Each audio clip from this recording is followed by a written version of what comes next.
Nah, Oh, ya, kita mulai.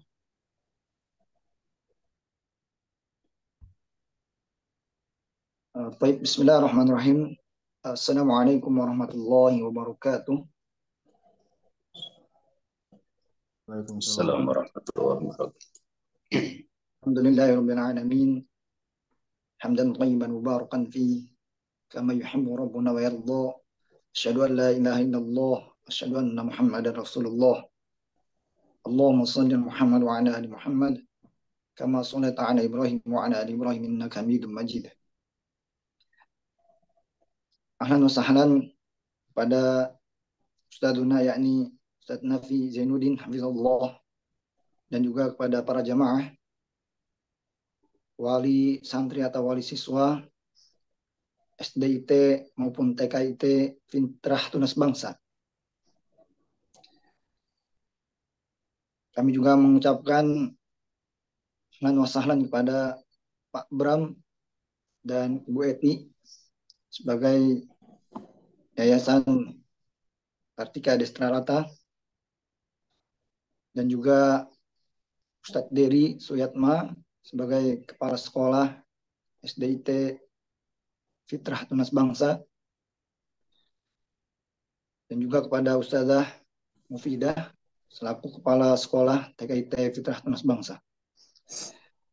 Dan tak lupa kepada juga para asatidz ustadzat Sekolah Fitrah Tunas Bangsa, dan yang kami muliakan serta kami cintai yaitu para jamaah wali santri Sekolah Fitrah Tunas Bangsa. Bismillahirrahmanirrahim. Menginjak pada cara selanjutnya, yaitu menerangkan sedikit tentang SOTA, yaitu suatu program yang diinisiasi oleh Komite TKIT dan SDIT Fitrah Tunas Bangsa. Perlu diketahui bahwasannya SOTA ini merupakan singkatan dari Sekolah Orang Tua, yang merupakan salah satu program yang diinisiasi oleh Komite SDIT Fitrah Tunas Bangsa bersama dengan Komite TKIT Fitrah Tunas Bangsa dalam mewujudkan visi dan misi sekolah, yaitu menjadikan siswa dan siswi Sekolah Fitrah Tunas Bangsa memiliki nilai fitrah, cerdas, fasih, dan soleh. Nilai-nilai ini tentu tidak hanya menjadi tanggung jawab pendidik dan tenaga kependidikan yang ada di sekolah saja. Peran orang tua dalam memberikan arahan, teguran, dan contoh yang baik bagi siswa dan siswi juga merupakan suatu keharusan. Untuk itu, kami sebagai komite sekolah memiliki tanggung jawab yang lebih dalam mewujudkan hal ini. Insya Allah, SOTA ini akan dilakukan selama 7 seri, dan insya Allah pada SOTA yang ketiga ini akan membahas tentang melihat dan memahami kebutuhan anak. Selanjutnya kami akan menerangkan sedikit profil narasumber yang insya Allah akan mengisi pada pagi hari ini. Beliau bernama Panggil bisa sekira. Ustaz Junaid. Oh, oh iya. Ada. Di akhir zaman, salah satu Beliau lahir di Temanggung 30 November 1973. Riwayat pendidikan beliau bersekolah di Pesantren Islam Al-Irsyad Tangaran, Semarang, Jawa Tengah. Lalu melanjutkan Starter 1 Fakultas Usuluddin Al-Azhar University Kairo, Mesir. Dan beliau melanjutkan S2 di Universitas Muhammadiyah Surakarta dengan mengambil hukum Islam. Riwayat karir beliau yaitu Direktur Pesantren Islam Al-Irsyad Tengaran, Direktur Sekolah Imam Syafi'i Pekanbaru, Direktur Sekolah Al-Fursan Bekasi, Ketua Yayasan Menara Al-Quran Temanggung, Dewan Fatwa Perhimpunan Al-Irsyad, dan juga pembina Sekolah Fitrah Tunas Bangsa Jakarta. Baik, sebelum memulai paparan oleh Ustaz Nafi hafizallahu taala, kami mengingatkan jamaah untuk melakukan absensi yang tersedia atau pada link yang ada di kolom chat, dan juga bagi jamaah yang ingin menanyakan ataupun memiliki pertanyaan bisa menulisnya ataupun bisa open mic dengan handsfree terlebih dahulu atau mengangkat tangan yang ada di fitur yang ada di Zoom ini. Kami juga mengingatkan kepada para jamaah untuk senantiasa fokus mendengarkan, menyimak, dan menulis apa yang disampaikan oleh pemateri, yang insya Allah mudah-mudahan materi ini sangat bisa bermanfaat buat dunia dan akhirat kita insya Allah.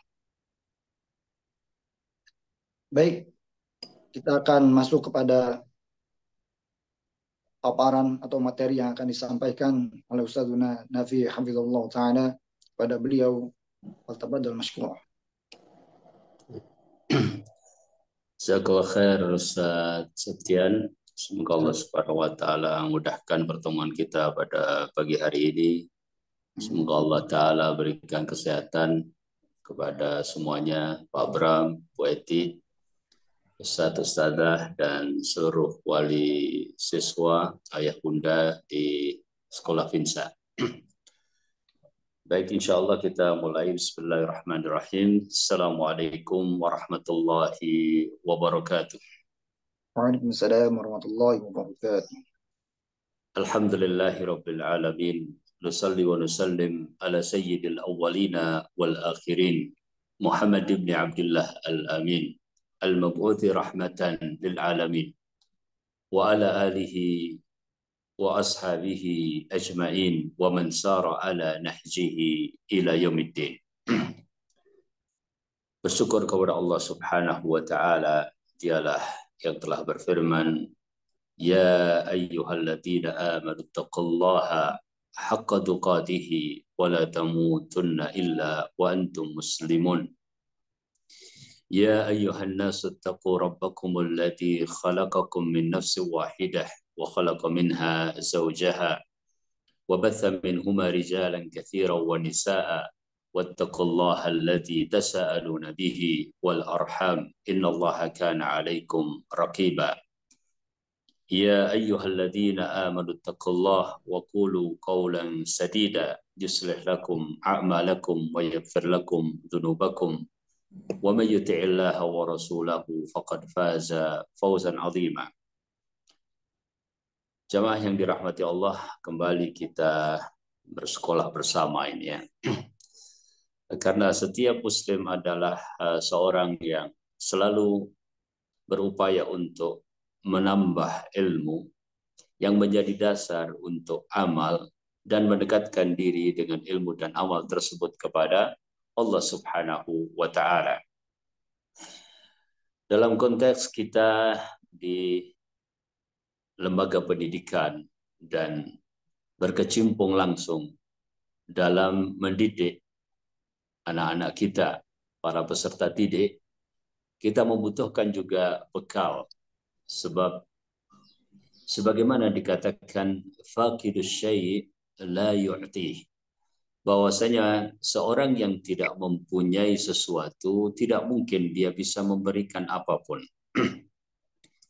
Demikian pula bahwa di dalam masalah tarbiyah atau pendidikan, kita perlu memahami lebih dalam kebutuhan anak.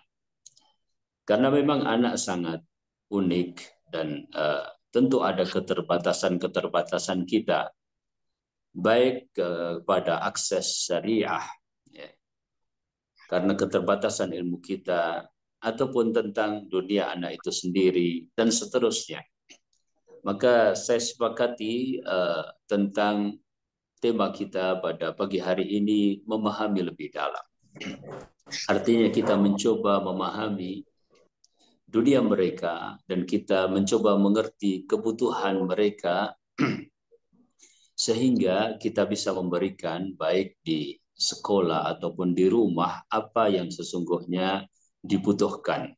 Ya.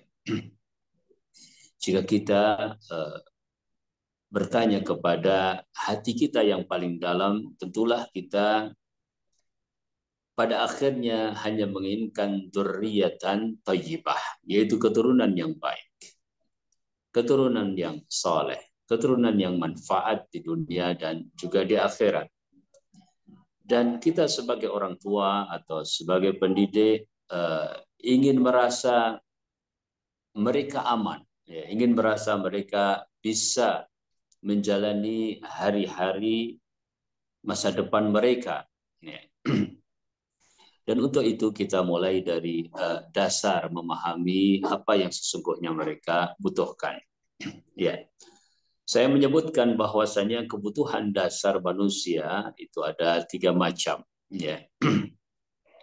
Pada slide yang kedua, bahwa manusia pada hakikatnya yang pertama dia membutuhkan untuk bertahan hidup. Ya. Karena sebab kehidupan itu sudah dia lalui ketika dia terlahir, ya, sebagaimana Bunda Aisyah radhiyallahu taala anha ketika mendengar seseorang terlahir, ya, beliau mengucapkan alhamdulillah, hal khuliqa sawiyya, segala puji bagi Allah, apakah tercipta dalam keadaan sempurna.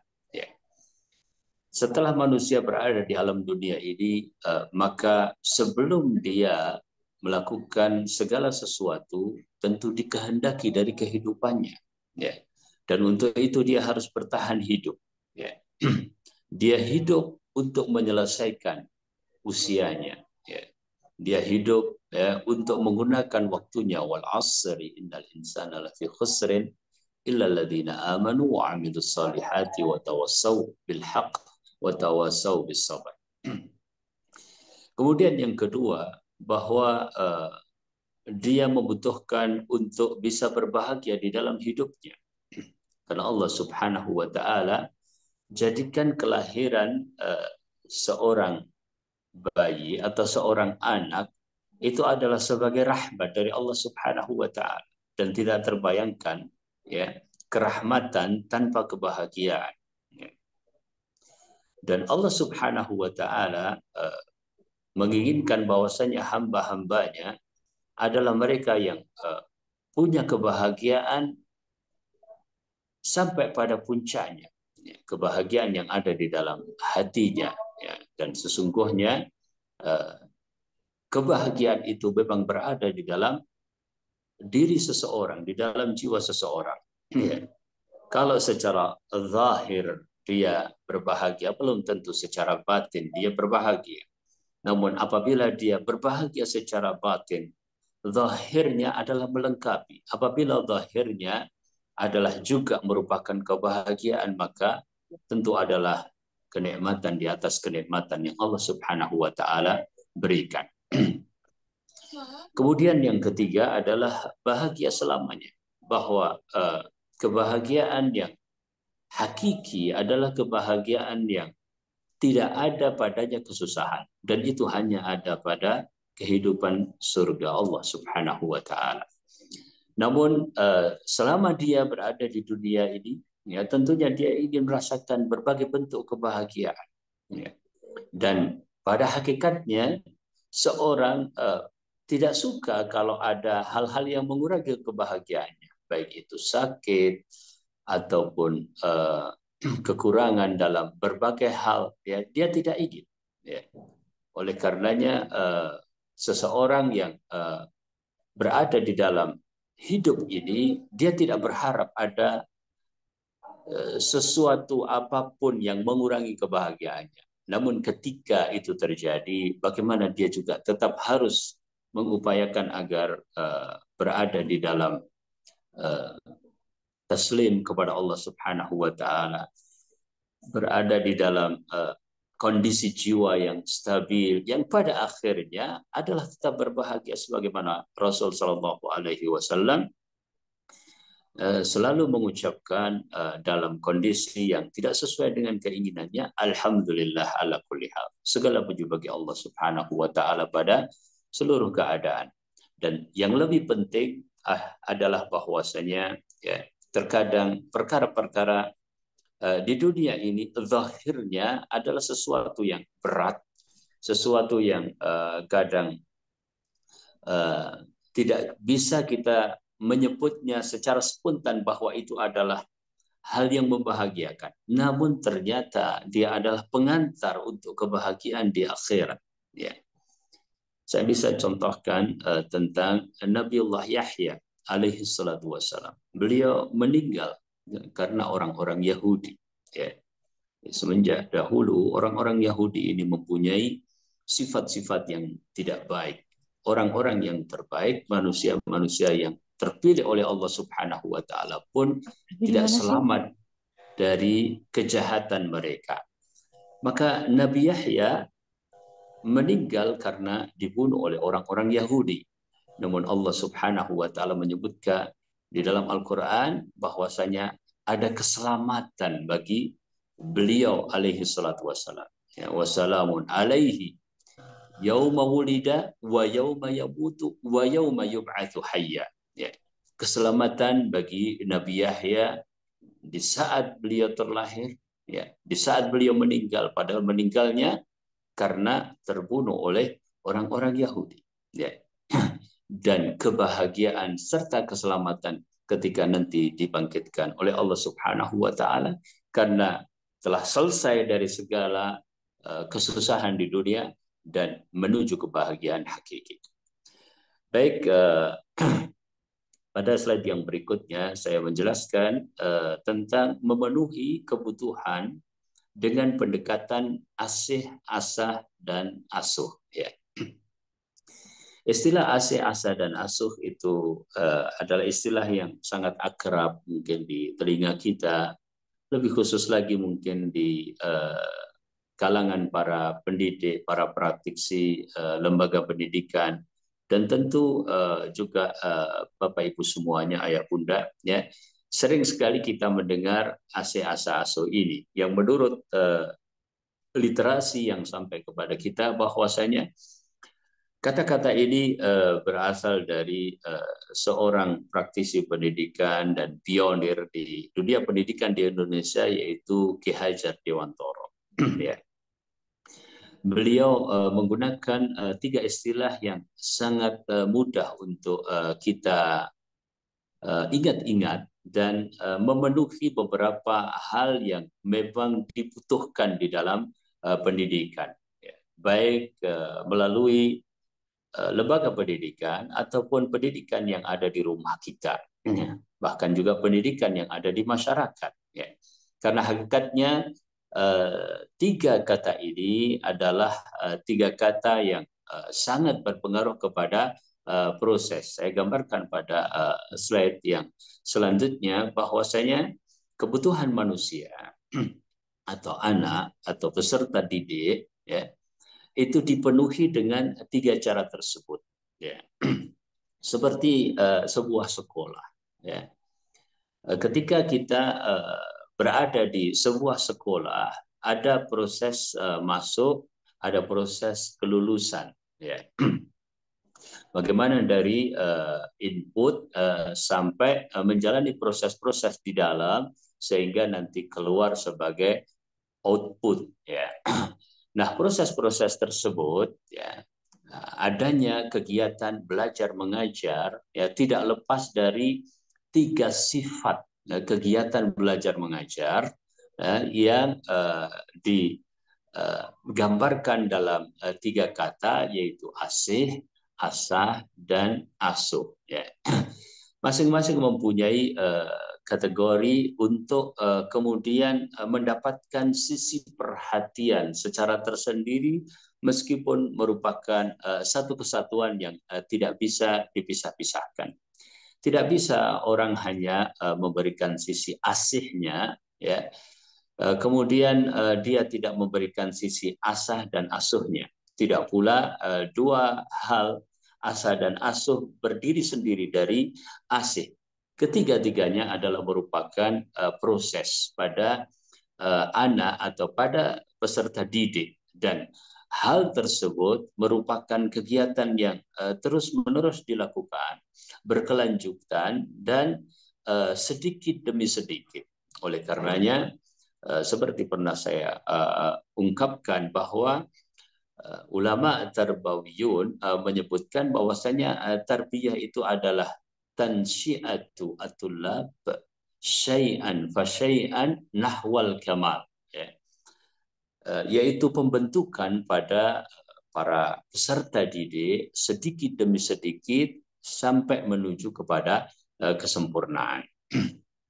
Kesempurnaan hanya ada pada diri Rasul Shallallahu Alaihi Wasallam. Kesempurnaan generasi ada pada generasi Rasul Shallallahu Alaihi Wasallam. Khairul quruni qarni, thumma alladhina yalunahum, thumma alladhina yalunahum.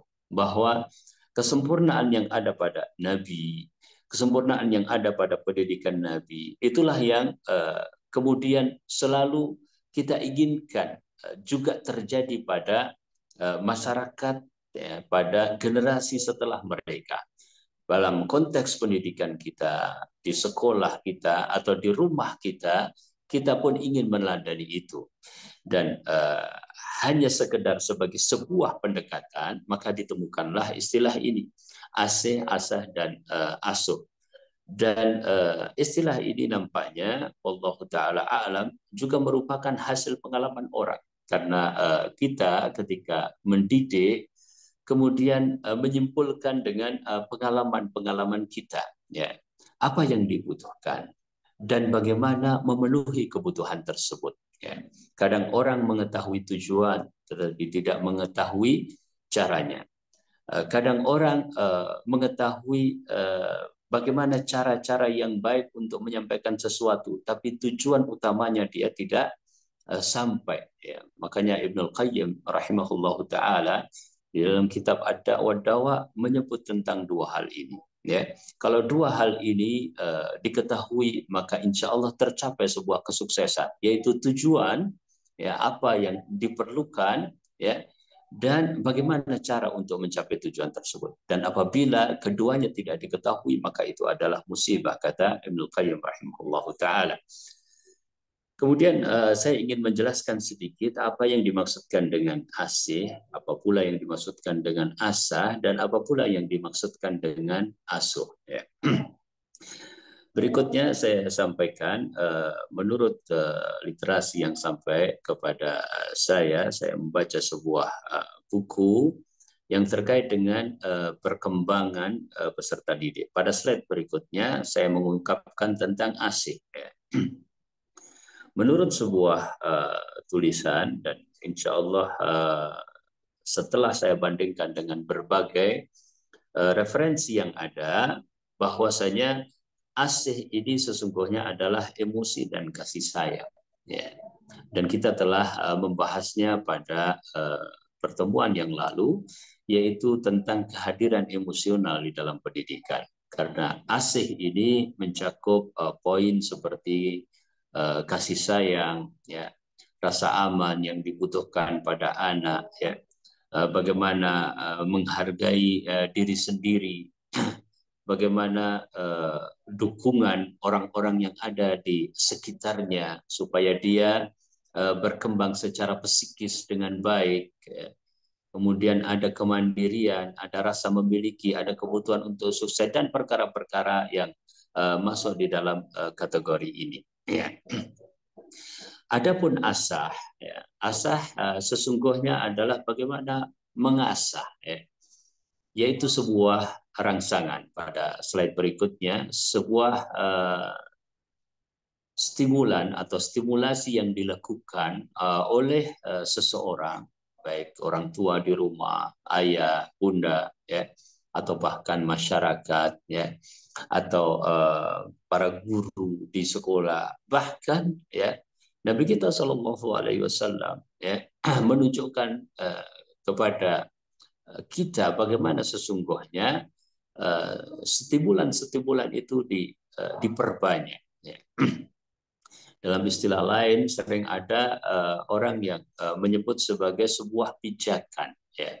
Bagaimana anak itu dibawa kepada yang lebih tinggi.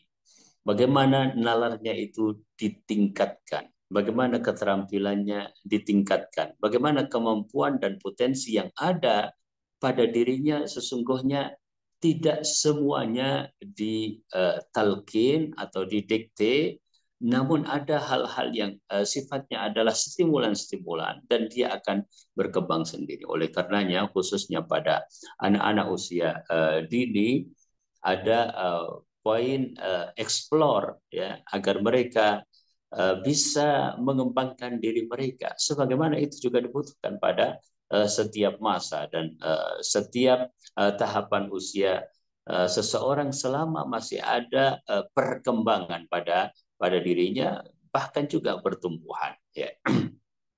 Jadi asah ini adalah kebutuhan stimulasi perangsangan dari lingkungan luar anak yang berupa latihan atau bermain ya.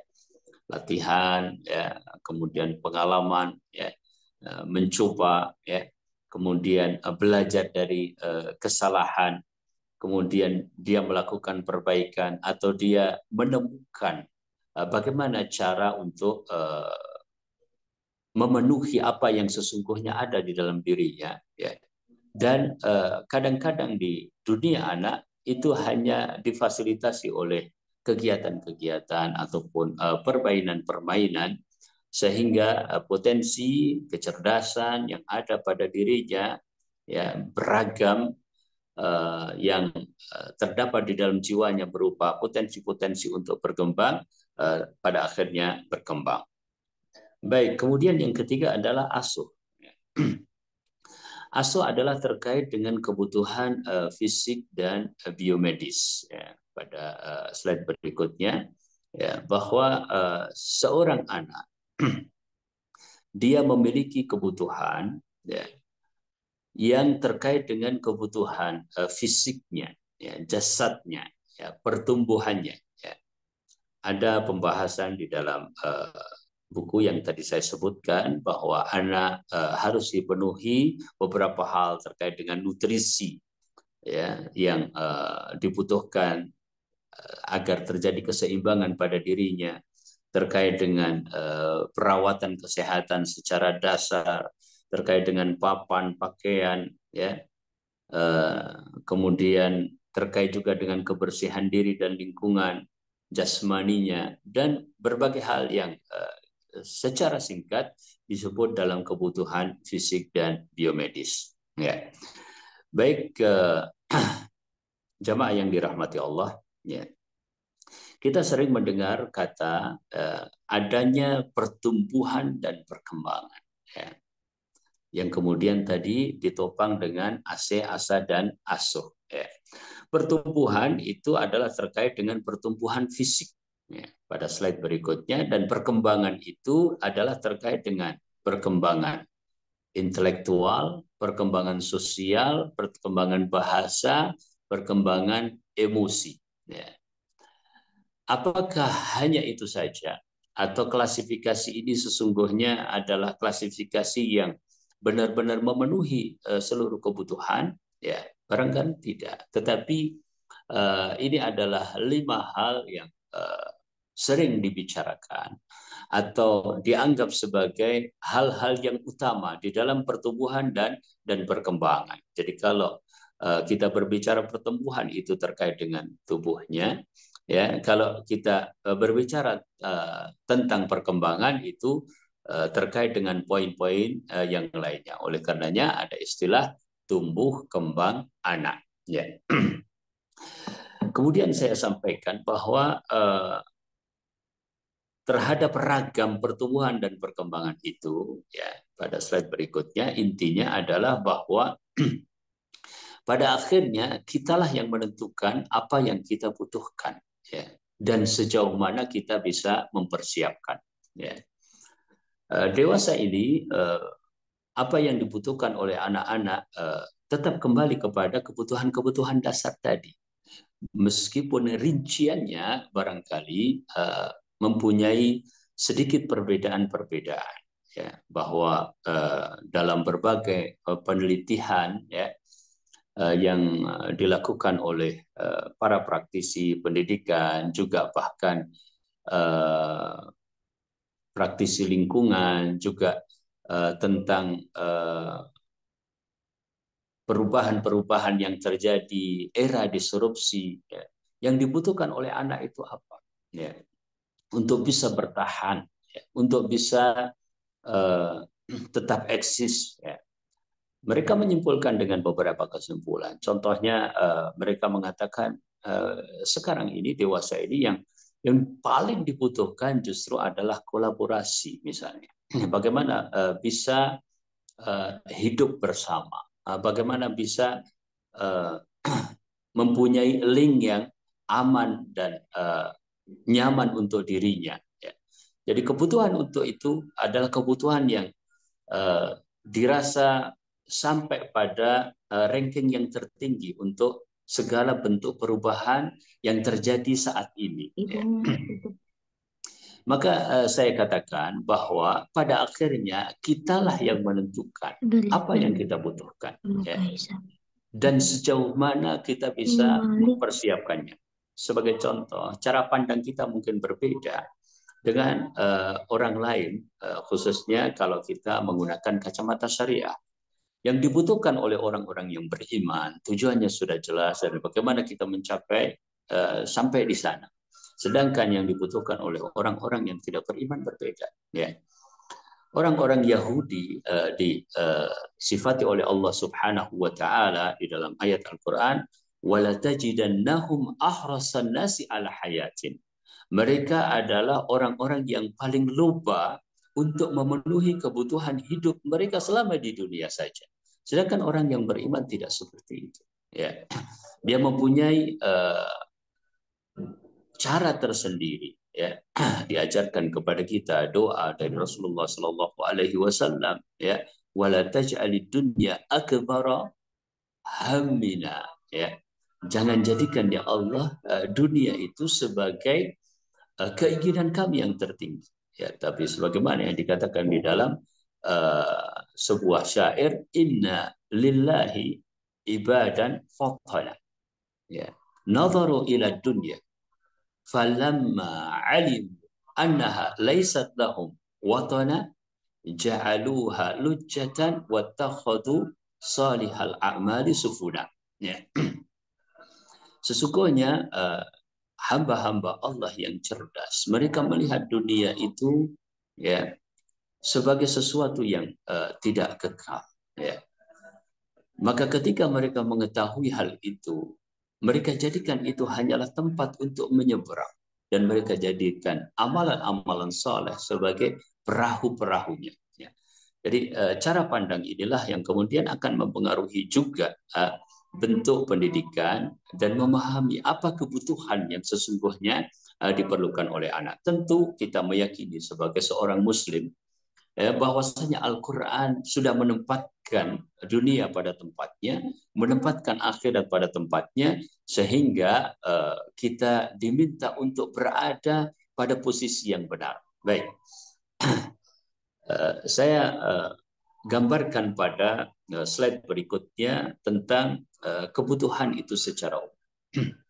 Ya, bahwasanya manusia itu adalah manusia yang dikehendaki oleh Allah Subhanahu wa taala, ya, menjadi manusia yang sempurna, ya. Manusia yang terpenuhi kebutuhan jasmaninya, kebutuhan rohaninya, ya. Paling mudahnya kita mengatakan seperti itu, bahwa secara jasmani tidak ada masalah, secara rohani tidak ada masalah, ya. Bahkan rohaniyah, perkara-perkara yang ada pada rohani kita, ya, adalah dasar dari apa yang ada pada jasmani kita. Ya, sehingga ketika dikatakan dalam sebuah hadis Nabi Shallallahu Alaihi Wasallam, Inna mabu'ithu liutammima makarimal akhlak, ya, para ulama menyebutkan bahwa akhlak itu apa? Akhlak itu adalah surah dari batin, ya, gambar yang ada di dalam batin kita yang kemudian muncul di dalam surah lahir kita, ya, zahir kita. Ya. Dan Nabi SAW juga mengatakan bahwasanya ala inna fil jasadi mudghah, ya, bahwa hati itu kalau baik yang lain juga ikut baik. Baik. Jadi kata yang paling mudah adalah jasmani rohaninya terpenuhi, atau di dalam istilah lain adalah bagaimana menjadi manusia seutuhnya. Dan kata ini di dalam dunia pendidikan di Indonesia juga dipakai. Ini pembentukan manusia seutuhnya. Cuma ini juga merupakan sebuah kata yang tentunya kemudian menghadirkan persepsi atau penafsiran yang berbeda-beda. Seutuhnya menurut siapa dan apa pengertian seutuhnya itu. Oleh karenanya saya mengatakan bahwa kita membutuhkan untuk bina insan, yaitu membentuk manusia atau takwin insan, ya. Kepribadian seseorang yang dibentuk secara sempurna, bina insan kami, ya. Dan khususnya dalam pandangan syariat. Jadi inti dari apa yang akan kita bicarakan sesungguhnya ada pada slide ini kalau dihubungkan dengan judul yang kita angkat, ya. Bahwa kebutuhan manusia, kebutuhan anak, kebutuhan peserta didik adalah kebutuhan-kebutuhan yang apabila kita rigid di antaranya, saya tidak menuliskan ini sebagai sebuah pembatasan, tetapi berharap bahwa apa yang disimpulkan ini pada poin-poin tersebut adalah merupakan bagian-bagian penting yang dibutuhkan. Jadi yang pertama adalah kebutuhan akidah. Yang kedua adalah kebutuhan ibadah. Yang ketiga adalah kebutuhan ilmu, intelektual, dan keterampilan. Yang keempat adalah kebutuhan akhlak diri. Saya membedakan antara akhlak dengan adab. Ya.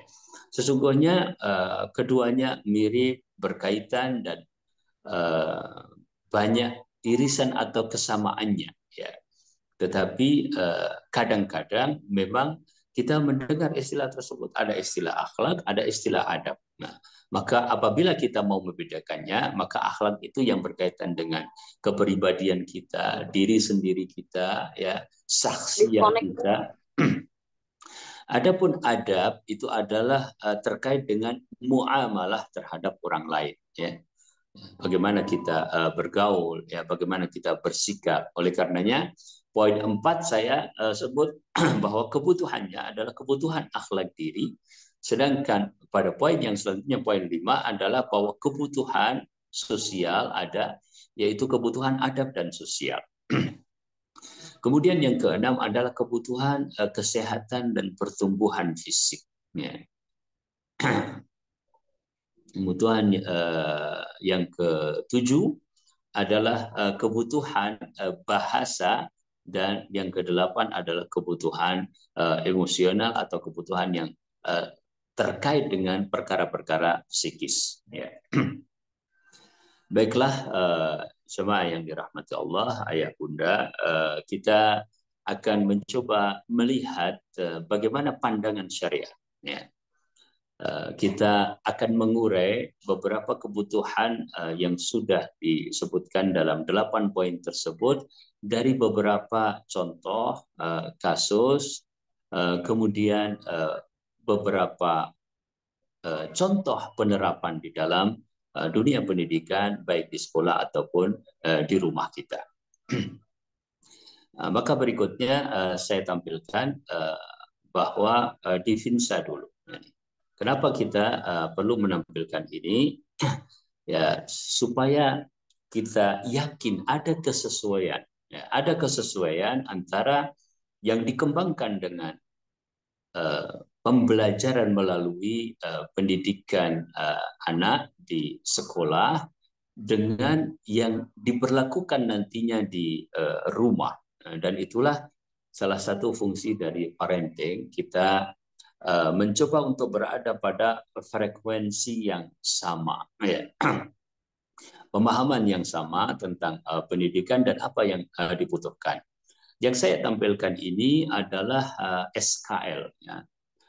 Standar kompetensi lulusan yang kita inginkan ada di Finsa. Tentu sebuah kurikulum adalah perkara yang dipersiapkan, kemudian dilaksanakan, dievaluasi, dan merupakan kegiatan yang dinamis terus-menerus sampai menjadi kurikulum yang sempurna juga. Namun poin-poin SKL-nya, poin-poin standar kompetensi lulusannya adalah terkait dengan 4 hal, ya, 4 hal secara kategori, ya. Yang pertama terkait dengan spiritual, ya, akhlak sosial dan akhlak personal. Tadi saya sebut di dalam slide yang sebelumnya adalah akhlak diri, ya. Kemudian poin akademik dan non akademik, kemudian poin ibadah, ya, termasuk doa dan zikir di situ. Kemudian poin tahsin, tahfidz, bahasa Arab, bahasa Indonesia, dan bahasa Inggris. Ya, ini adalah kebutuhan bahasa. Kebutuhan-kebutuhan yang ada kita coba rangkum di dalam 4 kategori SKL di Finsa. Kemudian kita tinggalkan slide ini, kita urai pada 8 poin kebutuhan yang tadi saya sebutkan. Saya mulai dari dasar akidah. Maksudnya adalah landasan, ya. Landasan bagaimana poin ini adalah sangat penting. Dan ini pula yang terkadang dikritisi oleh sebagian praktisi pendidikan, bahwa di dunia akademik ada satu kompetensi yang dituju, yaitu kompetensi yang terkait dengan selain kognitif, ya, pengetahuan, kemudian psikomotorik, adalah terkait dengan adjektif, ya. Apakah itu sudah memenuhi dasar-dasar keimanan? Ya, mereka memaksudkan seperti itu. Meskipun perkara keimanan adalah perkara yang lebih dalam dari itu. Jadi mereka berbicara di poin tersebut seputar syukur, seputar sabar, ya, seputar beribadah. Maka hal ini sesungguhnya adalah hal yang paling utama di dalam pendidikan. Ya. Diutusnya Nabi untuk apa? Ya, diutusnya Nabi adalah untuk membenarkan akidah ini. Ya. Dan saya bawakan di sini dasar pada firman Allah Subhanahu wa taala dalam surat Maryam kalau tidak salah ayat 65. Rabbus samawati wal ard wa ma bainahuma fa'budhu wastabir li'ibadati hal ta'lamu lahu samiyya.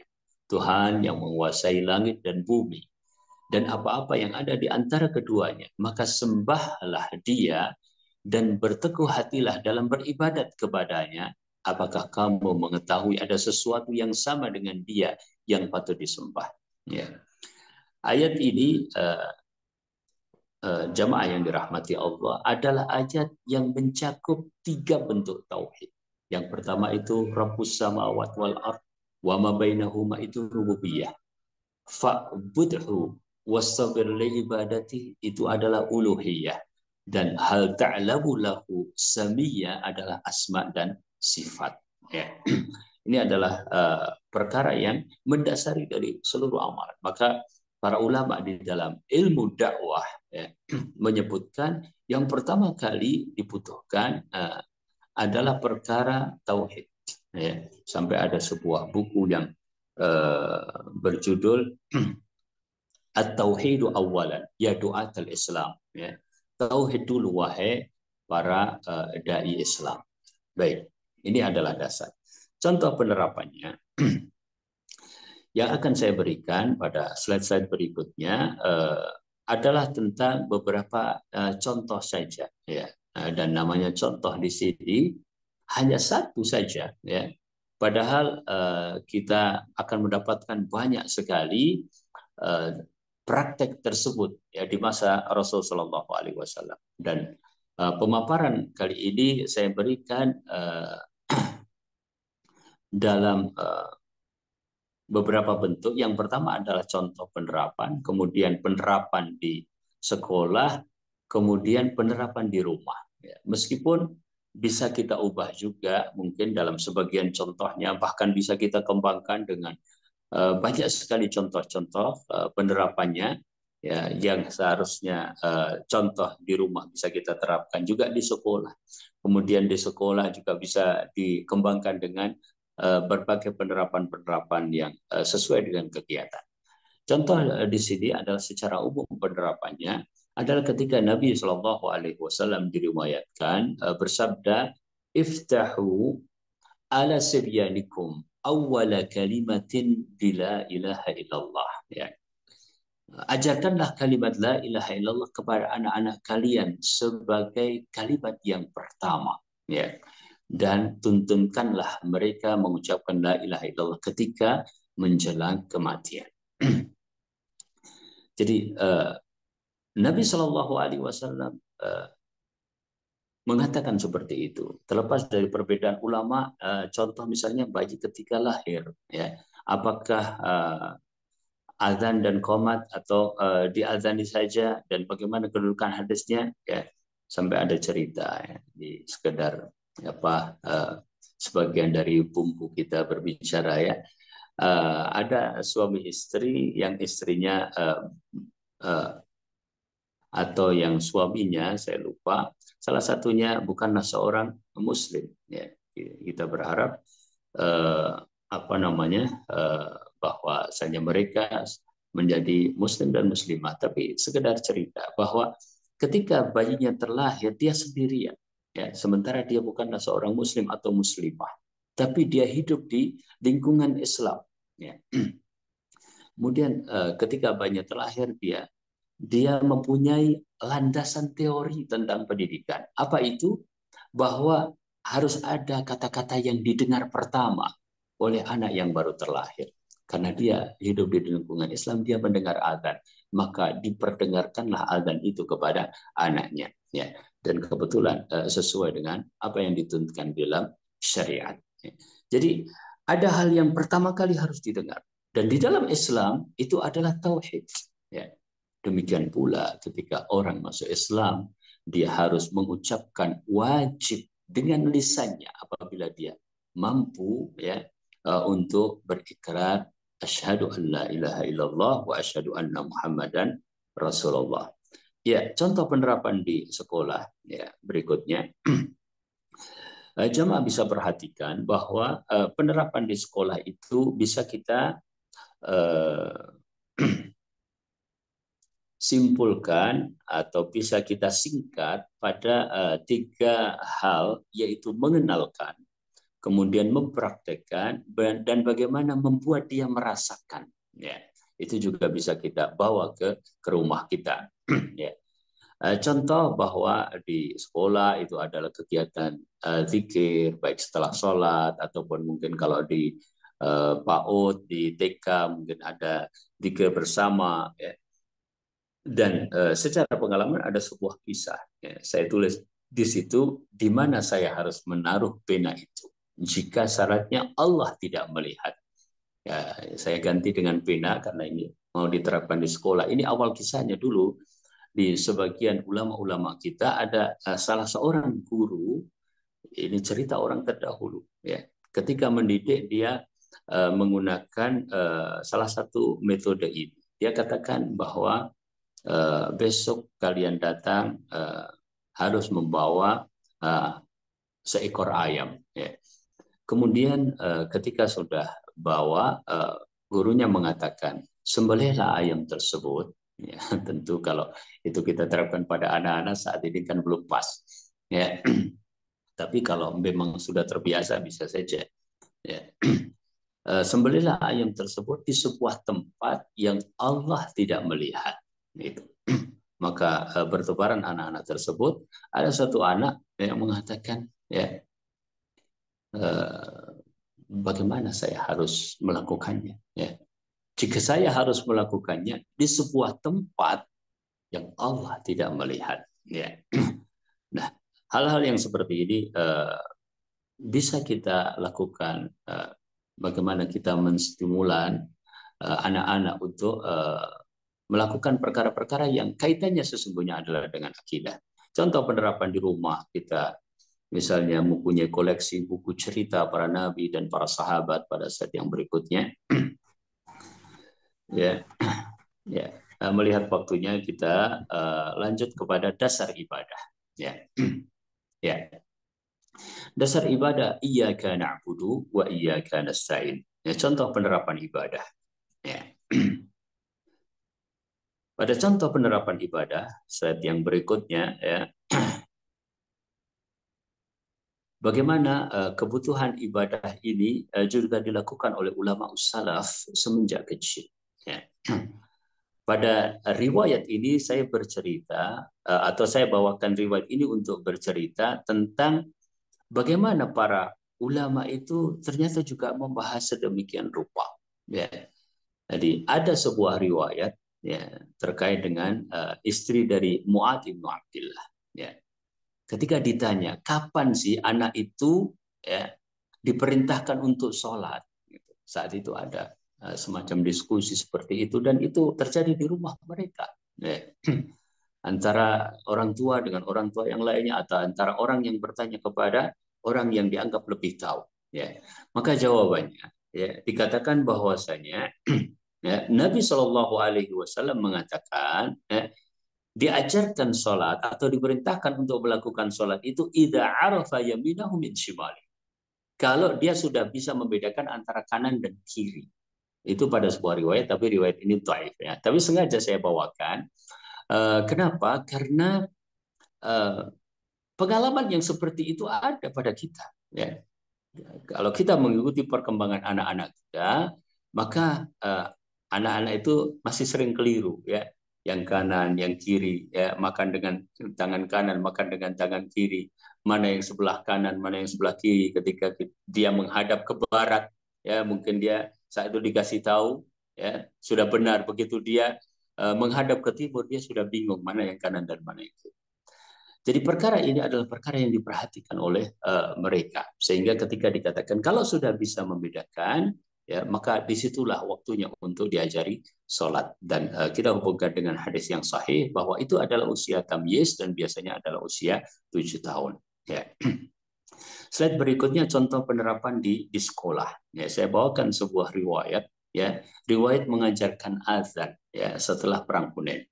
Saya pernah melihat sebuah video ya di sebuah sekolah di Turki bagaimana mereka mengajarkan azan. Ternyata yang didatangkan adalah orang yang memang azannya bagus ya. Kemudian murid ini diminta untuk azan satu persatu dan benar-benar dilihat begitu. Subhanallah, ini pernah terjadi pada masa Rasulullah Shallallahu Alaihi Wasallam. Ya.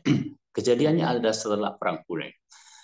Ketika perang Hunain, kemudian mereka pulang dan ada perang Hunain itu tahun ke-9 dan tahun tersebut di antara riwayat Abu Waqid Al-Laitsi mengatakan kami baru saja meninggalkan kekufuran. Ya, artinya beliau menceritakan tentang orang-orang yang keislamannya belum benar-benar dalam. Ya. Saat itu pun terjadi pada Abu Mahdhurah namanya pada cerita ini. Ya. Jadi Abu Mahdhurah itu setelah di perang Hunain ada 10 anak waktu itu mereka sedang melakukan praktek azan gitu. Tapi mereka sedang bercanda bahkan kayak menghina begitu. Ya. Terjadi seperti itu. Namun didengar oleh Rasul Shallallahu Alaihi Wasallam. Ya. Apa kata Nabi Shallallahu Alaihi Wasallam? Sami'tu fi haula ta'zina insanin atau ta'zina insani hasanis saut. Saya mendengar mereka ini mengucapkan azan dan ada salah satunya yang bagus suaranya. Makanya di sebuah faedah dari sebagian ulama mengatakan bagaimana Nabi SAW melihat potensi dan meletakkan orang pada tempatnya pada hadis ini. Tapi Faedah tersebut bukan yang akan saya bicarakan. Apa yang kemudian dilakukan ya, ketika Nabi Shallallahu Alaihi Wasallam mendapatkan seperti itu, maka Nabi SAW memanggil mereka. Ketika dipanggil, maka mereka disuruh azan satu persatu. Ya. Kemudian setelah azan satu persatu, Nabi Shallallahu Alaihi Wasallam memegangi kepala Abu Mahdurah. Ya. Fa'ajlasani baina yadayhi. Beliau dudukkan aku di hadapan beliau, kata Abu Mahdurah. Famasaha ala nasiyati, kemudian beliau mengusap ubun-ubunku, ya, wa baraka alayya thalatha marrat, kemudian mendoakan barokah 3 kali. Ya. Kemudian apa kata Nabi SAW? Ya, azan kamu di Mekah, azan di Baitul Haram, kata Nabi. Maka Abu Mahdurah mengatakan, tadi kan mereka sedang bercanda. Ya. Maka kata Nabi SAW, Abu Mahdurah bertanya kepada Nabi, gimana saya harus azan? Maka kemudian diajari oleh Nabi Shallallahu Alaihi Wasallam. Jadi begitu Rasul Shallallahu Alaihi Wasallam mempraktekkan pendidikan ibadah. Ya.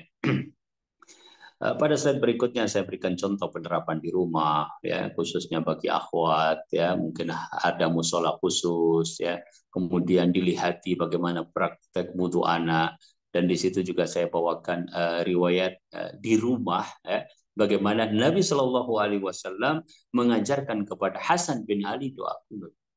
Antara Nabi dengan cucu Nabi kan ada masa-masa itu, ada masa-masa orang tua dengan anak-anak. Nah, ternyata Nabi Shallallahu Alaihi Wasallam mengajarkan doa kunut kepada beliau. Ya. Baik, berikutnya jemaah yang dirahmati Allah adalah dasar ilmu, intelektualitas dan keterampilan. Saya satukan pada satu kebutuhan karena ada kesamaan-kesamaan, dan kalau dalam SKL umum tadi maka ada psikomotorik dan ada poin keterampilan, ya, ada poin keterampilan. Baik, Nabi Shallallahu Alaihi Wasallam dalam satu kesempatan, hadis ini sangat masyhur, ya, yaitu tentang pohon kurma yang merupakan perumpamaan seorang mukmin. Ya, Nabi Shallallahu Alaihi Wasallam membuka sebuah pertanyaan kepada para sahabat. Ya. Kemudian kita tahu Abdullah ibnu Umar sesungguhnya mengerti, namun karena merasa ada sahabat-sahabat senior, pada akhirnya beliau tidak menjawab. Ada akhirnya Nabi SAW yang mengatakan, iya naklah, itu adalah pohon kurma. Perhatikan di antara faedah ulama tentang hadis ini, dikatakan ilqa'ul alim al-masail al-muta'allimin liyaktabira afhamah. Ya. Seorang alim itu melontarkan beberapa pertanyaan kepada muta'allimin, kepada peserta didik, untuk mengetahui tingkat pemahaman mereka. Ya. Jadi ini juga stimulan. Nah, bagaimana ada asah di sini? Bagaimana Nabi Shallallahu Alaihi Wasallam melakukan hal tersebut kepada sahabat? Ya. Bagaimana kemudian Abdullah ibnu Umar ternyata terbawa pada alam tersebut. Ya. Hanya kemudian beliau terhalang karena banyak sahabat senior yang pada akhirnya juga dikatakan oleh bapaknya Umar bin Khattab, kalau seandainya engkau katakan itu lebih baik. Baik, pada berikutnya saya bawakan contoh penerapannya. Ya. Pada slide ini saya lupa untuk mengganti. Ya, ini sebenarnya adalah slide yang tadi sudah kita lalui di atas. Tapi salah satu contoh penerapannya adalah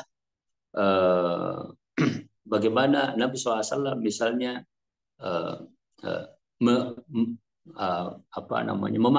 memanggil gulam, ya gulam, ta'al u'allimuka kalimatin ihfadillaha yahfadka ihfadillaha tajidhu tujahak. Terus, ya, lanjut pada slide berikutnya.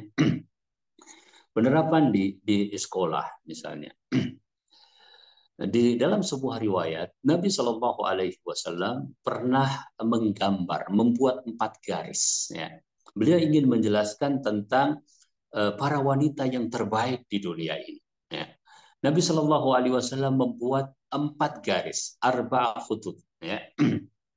Kemudian Nabi SAW bertanya, tadruna ma hadza? Apakah kalian tahu apakah ini? Mereka menjawab, Allahu wa rasuluhu a'lam. Ya. Kemudian Nabi Shallallahu Alaihi Wasallam menjelaskan bahwa 4 tersebut adalah gambaran tentang 4 wanita yang dikatakan sebagai afdalu nisa'i ahlil jannah, yaitu Khadijah bintu Khuwailid, Fatimah bintu Muhammad, Asia bintu Muzahim, Imra'atu Fir'aun, dan Maryam ibnatu Fir'aun. Kadang-kadang anak-anak kita di rumah meminta kita menggambarkan sesuatu, ya. Kadang kita yang menggambarkan untuk mereka hal-hal yang sangat mungkin untuk kita lakukan. Berikutnya slide-nya, penerapan di rumah, ya.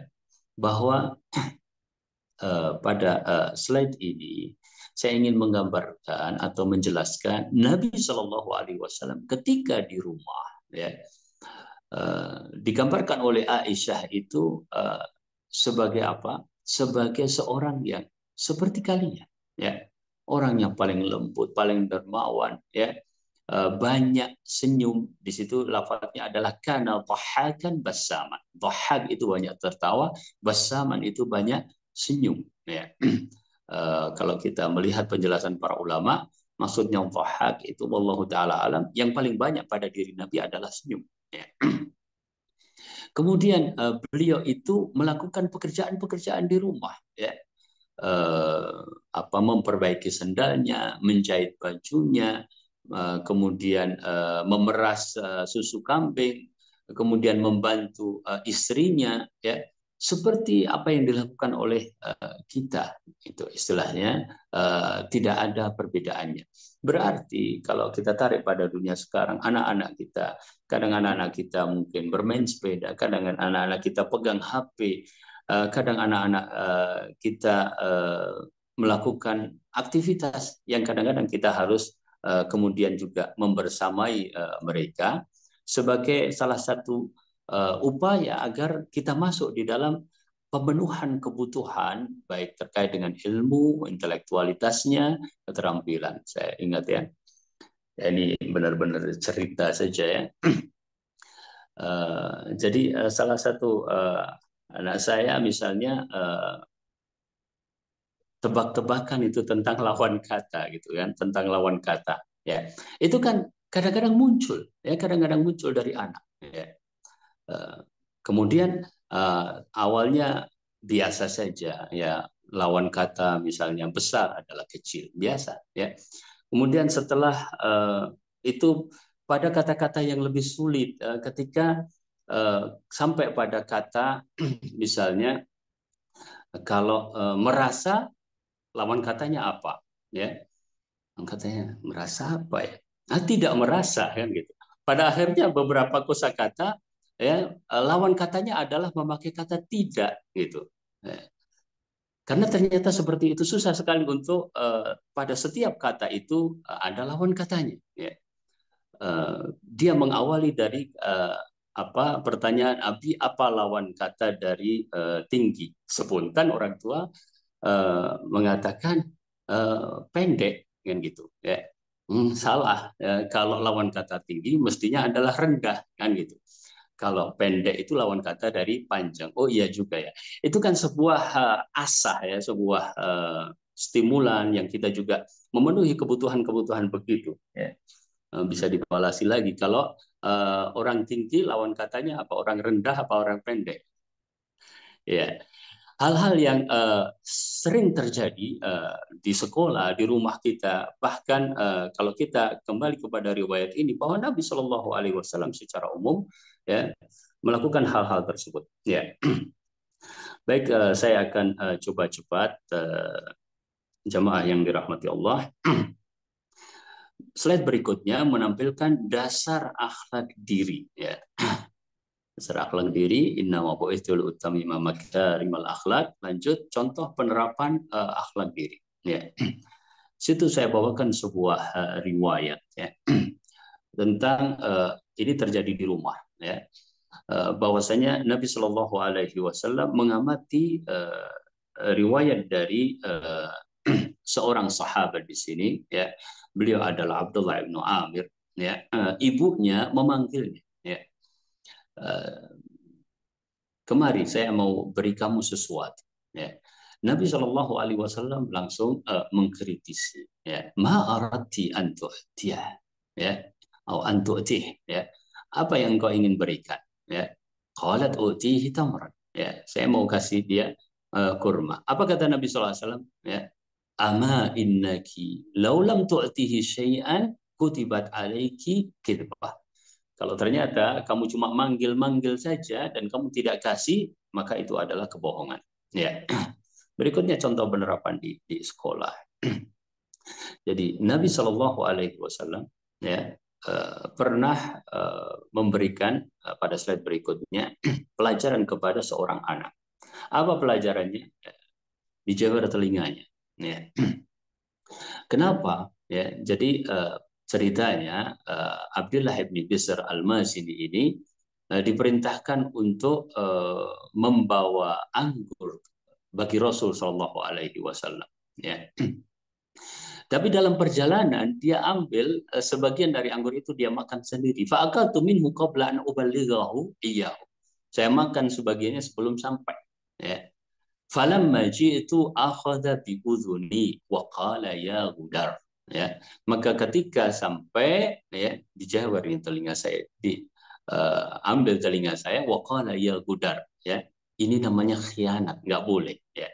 Jadi Nabi Shallallahu Alaihi Wasallam menerapkan kadang-kadang ada sanksi-sanksi tertentu yang mungkin mendidik baik di rumah ataupun di sekolah ya, dilakukan dalam rangka apa? Dalam rangka kita menerapkan akhlak diri. Ya. Kemudian contoh di rumah, ya, slide berikutnya, Nabi SAW menegur cucunya yang memakan kurma sedekah. Ya. Berikutnya adalah dasar adab dan sosial. Allah Subhanahu wa taala berfirman di dalam surat Al-Hujurat, "Ya ayyuhan nasu inna khalaqnakum min dzakarin wa untha wa ja'alnakum syu'uban wa qabaila lita'arafu inna akramakum 'indallahi atqakum." Ya. Ayat ini masyhur sekali dan salah satu dasar dalam hal sosial. Ya. Beberapa contoh saya bawakan pada slide contoh adab dan sosial penerapannya Umar bin Khattab radhiyallahu taala an ya. Menyatakan agar mereka para sahabat atau kaum muslimin dan kaum muslimat saling berkunjung di antara mereka. Tentu ini ada nilai sosial yang begitu tinggi, apalagi kalau yang dikunjungi adalah orang-orang yang kemudian bisa diambil faedah-faedah tentang adabnya. Ya.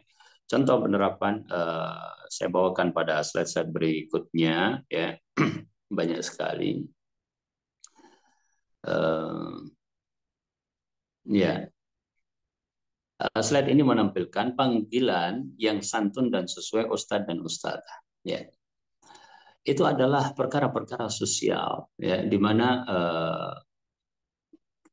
kadang-kadang guru tidak atau belum memenuhi kriteria-kriteria yang kemudian wah, kalau saya jangan dipanggil ustadz misalnya. Padahal dalam dunia pendidikan ya panggil saja begitu, nggak apa-apa. Ya, itu sebagai motivasi diri dan juga melatih anak-anak. Ya, perhatikan hadis ini. Jadi Nabi SAW mendapati seseorang sedang berjalan bersama orang yang lebih tua. Kemudian Nabi SAW mengatakan, siapakah yang bersamamu ini? Kemudian dia menjawab, Abi, dia adalah bapakku. Maka apa kata Nabi SAW? Kalau begitu, kamu jangan berjalan di depannya. Jangan kamu duduk sebelumnya. Dan jangan kamu memanggil dengan namanya. Ya.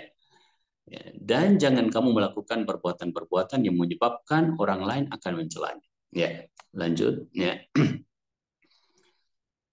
Di rumah Nabi SAW pernah mengomentari di sekolah. Kita lanjut saja, lanjut slide berikutnya, lanjut lagi. Ya, contoh penerapan di rumah. Ya, Nabi Shallallahu Alaihi Wasallam ya, pernah mengomentari. Jadi Nabi berjalan, gitu ya. Begitu berjalan, ketemu dengan rombongan. Ya. Rombongan ini ternyata adalah rombongan anak-anak dan rombongan ibu-ibu, gitu. Dikatakan dalam riwayat tersebut mubilina min ursid. Mereka ini baru datang dari hajatan, ya. Maka Nabi Shallallahu Alaihi Wasallam mengatakan Allahumma antum min ahabbin nas ilayya, ya Allah, kalian ini Masya Allah adalah orang-orang yang paling aku cintai, kata Nabi SAW.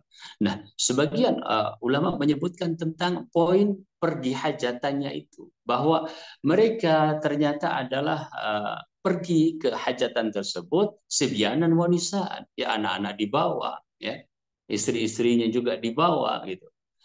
Itu adalah perkara yang melatih sosial mereka, bagaimana mereka bermuamalah dengan orang lain dan seterusnya. Ya. Berikutnya kita langsung pada slide tentang dasar kesehatan dan kebutuhan fisik. Ya. Dasarnya adalah inna li jasadika 'alaika haqqan wa inna li 'ainaika 'alaika haqqan. Jasad kita punya hak, mata kita punya hak, dan seterusnya, ya. Contoh penerapannya pada slide berikutnya adalah kesehatan dan kebutuhan pertumbuhan fisik.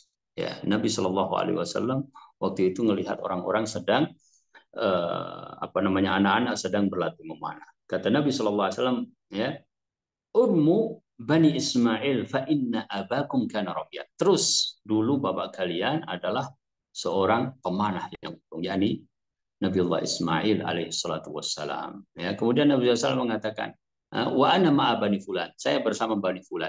Ternyata rombongan yang lain yang sedang berlatih juga akhirnya diam, ya. Karena ada dua kelompok ini, ya.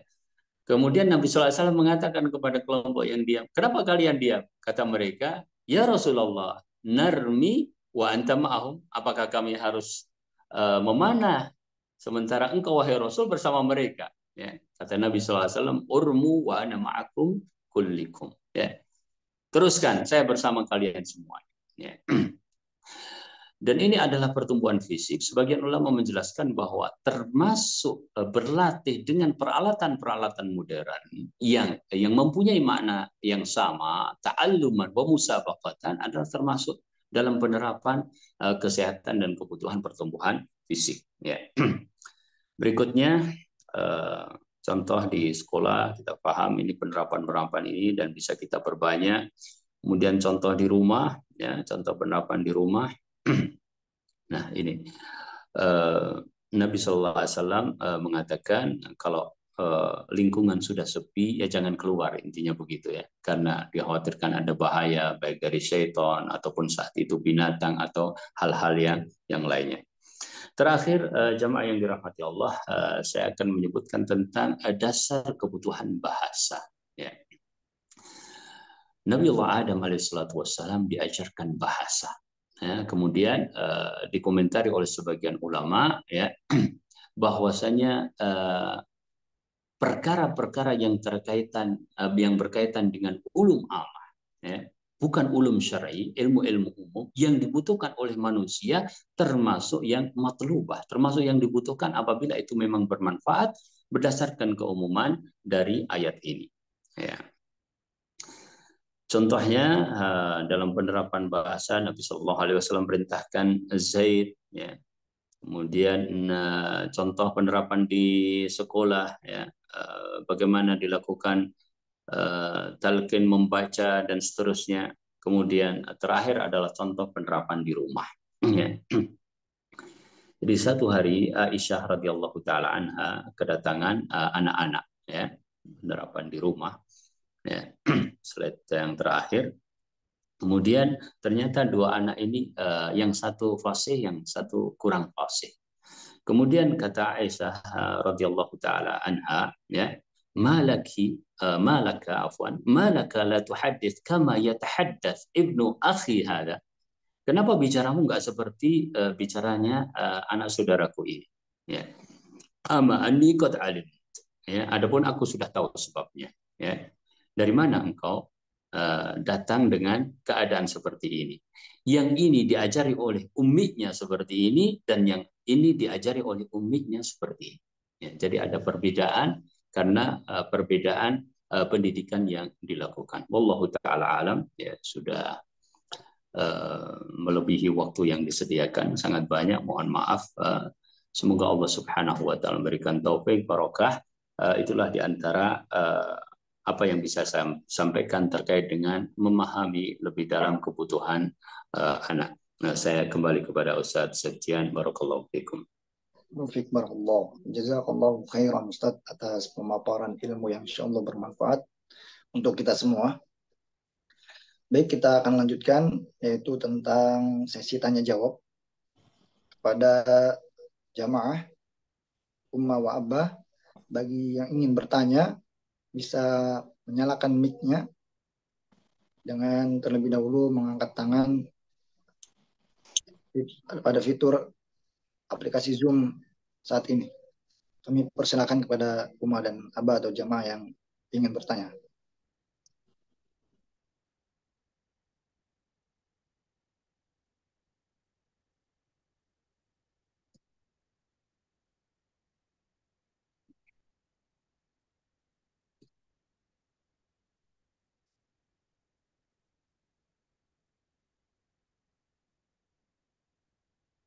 Atau mungkin bagi yang malu atau sungkan yang bertanya melalui mic, open mic atau on mic, kita persilakan lewat kolom chat ya.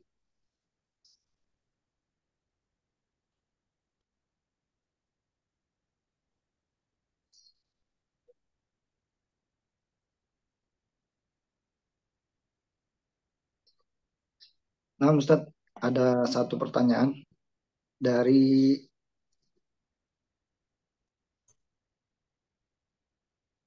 pertanyaan titipan, Ustadz. Siap.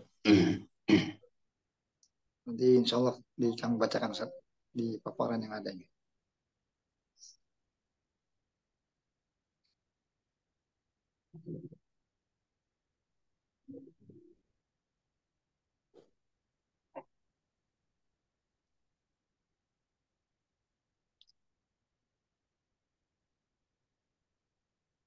Kami ingatkan juga para jamaah, insya Allah pada sota yang ketiga ini akan ada sota-sota yang lain, insya Allah sampai 7 series, insya Allah. Tentunya dengan materi atau ilmu yang sangat bermanfaat untuk kita menjalankan kehidupan di dunia ini. Nah, Ustadz, pertanyaannya Anda bacakan, mohon izin, Ustadz. Bismillah. Ahsanallahilaikum, Ustadz. Ustadz izin bertanya, apakah pemberian hadiah kepada anak-anak yang telah tasmi' sekian juz diperbolehkan? Maksud pemberian hadiah ini adalah sebagai apresiasi terhadap ananda tersebut dan juga motivasi kepada teman-temannya. Mengingat tujuan utama hafalan adalah untuk Allah, sedangkan menjaga kelurusan niat beribadah perlu dijaga. Mohon masukan dan penjelasan Ustadz. Jazakallah khairan wa barakallahu fikum. Barakallah. Alhamdulillahirabbil alamin, shalli wa nusallim ala Rasulillahil amin. Ya. Ya, menjaga niat adalah sesuatu yang paling utama ya, dan apabila itu melakukan perlu melakukannya dengan proses yang panjang, maka sesungguhnya perlu diketahui bahwasanya proses itu terus-menerus tidak berhenti sampai kapanpun.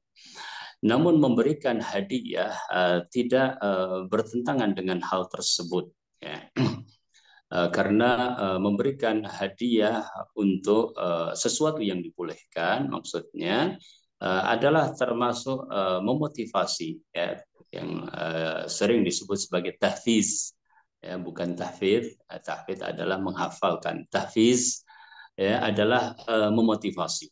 Di antaranya adalah pemberian hadiah tersebut ya. Dan Al-Qur'anul Karim ya adalah salah satu di antara yang harusnya memang menjadi perhatian utama kita ya. Oleh karenanya dalam hal tersebut ada beberapa cara ya, di antaranya dilakukannya perlombaan tilawatul Quran atau hifdzul Quran maksud saya, untuk kemudian memotivasi orang. Dan para ulama tidak ada perbedaan pendapat tentang dibolehkannya karena memang baik-baik saja. Oleh karenanya anak pun terutama ya masih pada usia-usia tersebut ya perlu mendapatkan motivasi-motivasi yang dia pahami bahwa itu sesungguhnya adalah upaya agar nanti dia termotivasi untuk menghafalkan Al-Quran, nanti juga memahami Al-Quran, nanti dia juga akan paham apa sesungguhnya yang dicari oleh orang ya dengan kandungan yang ada di dalam ayat Al-Quran ya. Ada satu cerita mungkin perlu saya bawakan juga sebagai penguat ya, bukan dalil ini ya, cerita orang sekarang ya. Jadi ada orang tua yang selalu memberikan itu kepada anaknya ya. Ketika anaknya usia SMP ya.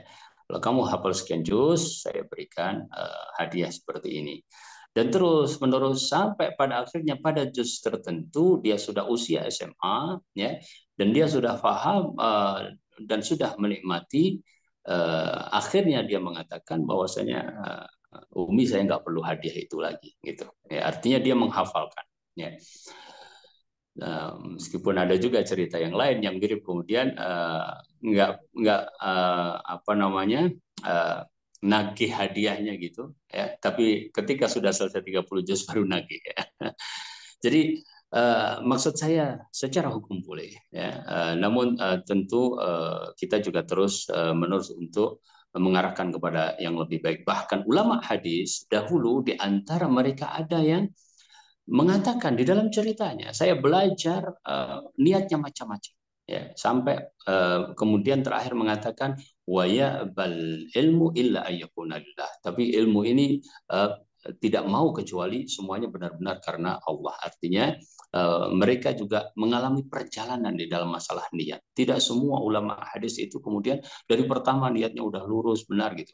Ternyata sampai sekali mereka para ulama yang artinya bukan anak-anak gitu ya, mengalami perubahan-perubahan yang seperti itu. Jadi sekedar tahfiz untuk menyemangati tidak masalah. Wallahu taala. Nah, Masya Allah, jazakallah khair Ustaz. Ini sepertinya akan banyak antusias Ustaz yang ingin mentasmikan anak-anaknya di sekolah Finsa insya Allah. Ayakumullah. Amin. Amin. Allahumma. Baik Ustaz, pertanyaan selanjutnya ini dari Pak Bram Ustaz.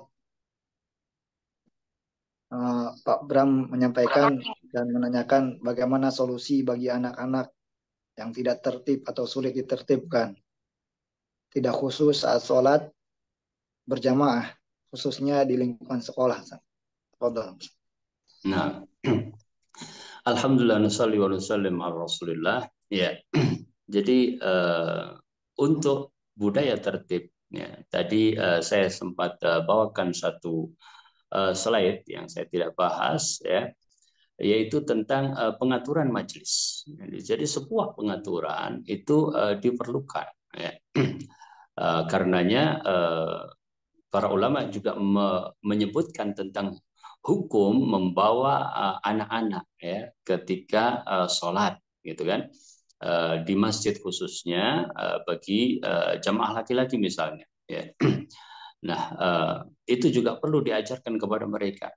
Kemudian Syekh Utsaimin rahimahullahu taala pernah menyebutkan tentang seorang ibu yang membawa anaknya ketika sholat ya, maka hendaklah diberikan mainan yang kira-kira aman ya, tidak mengganggu, akan tapi membantu dia untuk fokus pada mainan tersebut sehingga dia tidak mengganggu sholat. Itu jika anaknya tentunya belum mengerti tentang sholat dan sebagainya ya.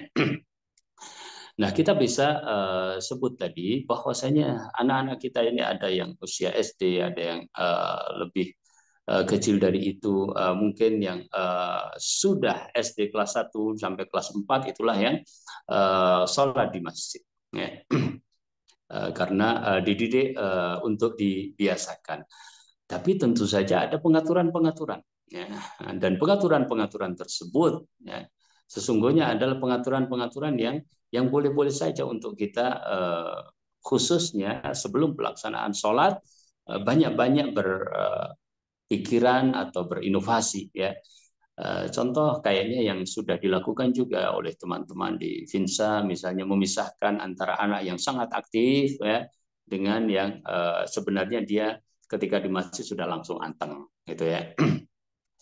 Kemudian di antara yang bisa dilakukan bahwa karena mereka ini melihat ya, kalau guru-guru misalnya sampai di masjid kemudian mengambil posisi yang apa namanya langsung sholat, langsung kemudian duduk, kemudian menunggu qomat, ya diharapkan mereka juga lama kelamaan mengikuti langkah-langkah tersebut karena keteladanan ini tentu lebih diutamakan dalam usia-usia seperti itu.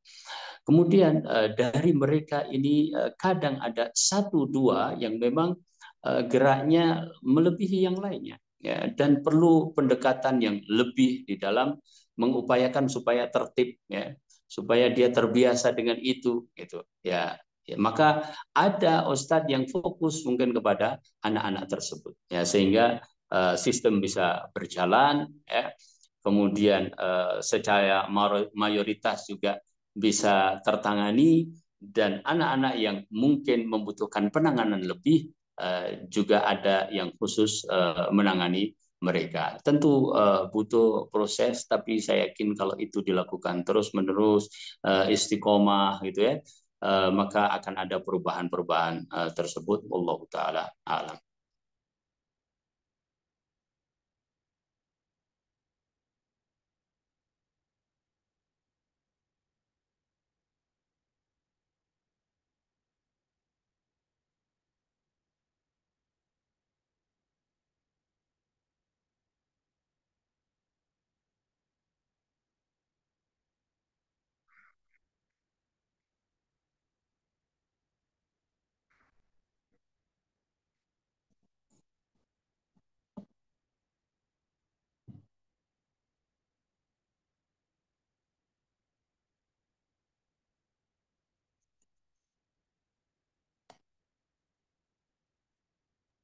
Afwan, Ustadz Septian masih di mute. Oh, nah, afwan. Tadi ya di off kan. Ini Ustadz ada yang berkaitan dengan pertanyaan tadi Ustadz Umahat menanyakan tentang bagaimana penerapan tegas yang dilakukan oleh sekolah Finsa untuk menyikapi anak-anak ini Ustadz. Agar kami orang tua satu frekuensi dengan sekolah. Waduh Ustadz. Ya. Finsa sebagai sebuah sekolah, ya, harus kita pahami bahwasanya itu seperti sebuah keluarga besar. Ya. Seperti kita di rumah kita, ya, di rumah kita, ya, kadang menerapkan hukuman itu berbeda-beda. Ya, kadang kita menerapkan sebuah sanksi kepada satu anak efektif. Hukuman yang sama atau sanksi yang sama ketika kita berikan kepada anak yang lain tidak efektif, ya. Maka tidak bisa kita hanya menerapkan satu sanksi kemudian kita anggap itu yang harus dijalani, kemudian apa namanya itu dipaksakan bahwa itulah yang akan merubah. Tidak, ya. Pendidikan tidak seperti itu, ya. Bagaimana seorang ini bahkan apa namanya mendapatkan perlakuan yang dicoba dengan beberapa alternatif, ya. Dan pendekatannya tentu saja saya lebih menyetujui untuk kepada motivasi dan penyadaran, ya. Tadi ada slide yang saya juga lewat tadi, perkataan Umar bin Khattab radhiyallahu taala anhu, ya, itu dibawakan oleh seorang penulis di dalam masalah tarbiyah ini, walaupun saya belum bisa cross check tentang kedudukan riwayat tersebut, tapi dinisbatkan kepada Umar bin Khattab, ya. Apa kata Umar bin Khattab, ya, tuktabu hasanatuhu wa la tuktabu sayyi'at. Ini untuk anak kecil. Yang baik-baik itu ditulis, ya. Yang buruk-buruk jangan. Tidak gitu maksudnya. Kenapa yang seperti itu? Karena ya memang anak kecil, ya, lebih membutuhkan tentang motivasi bukan kepada sanksi yang dipaksakan, ya. Ketika Nabi Shallallahu Alaihi Wasallam menyebutkan wadribuhum alaiha wahum, ya, asyra sinin itu ketika sudah tidak ada cara-cara yang lain istilahnya, kemudian dia tetap meninggalkan, maka pukullah, dan pukulan itu pun adalah pukulan yang edukatif. Nah, bagaimana sebuah sanksi, ya, sebuah sanksi yang diterapkan jika ternyata tidak efektif? Kan tujuannya sanksi adalah supaya anak tersebut berubah. Ya. Jadi penerapan tegas di sekolah menyikapi sikap anak-anak yang kurang tersebut, ya, harus dikembalikan kepada mereka para pendidik yang di sekolah. Ya. Kalau ternyata ya dalam misalnya pandangan guru, ustadz atau ustadzah, ya ternyata efeknya, maksudnya efek tidak tertibnya ini lebih mendominasi anak-anak yang lain, maka mungkin dia boleh contoh nih, ini sebuah contoh bahwa fulan karena belum bisa tertib, sekolah sholatnya sama ustadz nanti di kelas misalnya, ya. Nanti kalau sudah bisa tertib baru kembali ke masjid. Nah, misalnya gitu ya. Gimana prakteknya Ustadz? Ustadz bisa dia sholat dulu, sholat jamaah, nanti mimpin sholat di kelas, gantian misalnya menjaga dan sebagainya. Itu sekedar bagaimana kita berupaya untuk merubah dari satu sanksi kepada sanksi berikutnya, sehingga kita harapkan itu efektif. Makanya saya juga mendukung untuk sekolah yang melaporkan proses. Ya. Kan kalau kita itu taunya pengen instan saja gitu ya, pengen semuanya cepat berubah gitu ya. Padahal karakter, kebiasaan kan begitu. Kembali lagi saya kepada hadis Abu Waqid Al-Laythi yang tadi sempat saya sebutkan di dalam penjelasan, ketika mereka mengatakan wa nahnu qudatsau ahdin bi kufrin, ya, walil musyrikina sidratun, dan seterusnya. Salah satu kesimpulan ulama di situ adalah yang namanya adat, yang namanya kebiasaan itu susah untuk ditinggalkan. Ya. Jadi kalau dia sudah terbiasa seperti itu, nggak mudah juga untuk kemudian merubah hanya dalam 1 minggu katakanlah, gitu ya. Hanya dalam satu sanksi misalnya kemudian dia langsung berubah, enggak. Nah, cuma yang perlu dilaporkan oleh sekolah adalah bagaimana itu ada proses. Penanganan untuk fulan kita coba pekan ini dengan seperti ini. Ya, kita lakukan misalnya 2 pekan dan seterusnya. Nanti nggak berubah seperti apa dan seperti apa. Ya. Kecuali kalau ada perkara-perkara yang membahayakan. Perkara-perkara yang membahayakan ini misalnya anak mau jatuh, ya kita nggak usah ingat SOP, kita nggak usah ingat bagaimana tahapan-tahapannya, ya selamatkan aja, yang penting dia nggak jatuh. Kan seperti itu ibaratnya. Ya, wallahu taala alam. Masya Allah, jazakallah khair Ustaz. Berikutnya ada pertanyaan Ustaz dari Umu Filzah, wali siswa dari kelas 1B. Beliau menanyakan, Bismillah Ustaz, dalam mengajarkan pembiasaan anak sholat 5 waktu, selain menjadi kewajiban orang tua, ada juga sekolah yang ambil bagian itu dengan melaksanakan tugas kepada anak didiknya mengenai sholatnya, dan kemudian si anak mereka melaporkan dan dievaluasi pekanan oleh guru dinnya. Apakah yang seperti itu diperbolehkan? Bagaimana pendapat Ustaz? Nah, alhamdulillah nusalli wa nusallim ala Rasulillah. Ya, itu hanyalah merupakan pembiasaan dan boleh saja sebenarnya itu adalah bentuk dari sebuah pertanyaan dan evaluasi. Ya. Seperti kita menelpon anak kita, "Nak, sudah sholat belum?" Ya. Belum. Ya, sholat dulu, sedang apa? Ya. Ya. Kemudian kadang kita menanya anak yang sholat di masjid. Tadi sholat di masjid, nak? Iya, sholat di masjid. Tadi siapa yang di sampingnya? Ya, pertanyaan-pertanyaan seperti itu adalah bentuk lain dari rekap tadi, bentuk lain dari laporan tadi. Ya, jadi kalau sifatnya itu hanyalah untuk pembiasaan, hanyalah untuk evaluasi, ya, yang dikhawatirkan adalah bahwa itu misalnya kemudian katakanlah melatih ria misalnya, dan terus bukan melatih, maksud saya dikhawatirkan akan jatuh kepada ria kalau rekapnya bagus, atau bahkan kebohongan kalau rekapnya dia buat tidak sesuai dengan faktanya begitu. Ya itu juga merupakan bagian yang juga harus dievaluasi. Contoh, seorang guru mendapatkan rekap anak ketika sholat baik, masya Allah. Guru berkomentar kepada anak, alhamdulillah, masya Allah. Ya, jadi kita biasakan mengucapkan alhamdulillah, ya, masya Allah, bukan kemudian nilai yang kita angkatkan, ya, tapi alhamdulillah, masya Allah, baik ya, pertahankan, kan gitu. Ya, jadi rekapan itu pun kita evaluasi, kita jadikan sebagai bahan untuk mengoreksi. Ya. Kenapa ini kemarin tidak sholat? Ya, dia berkata jujur atau dia berkata kurang jujur.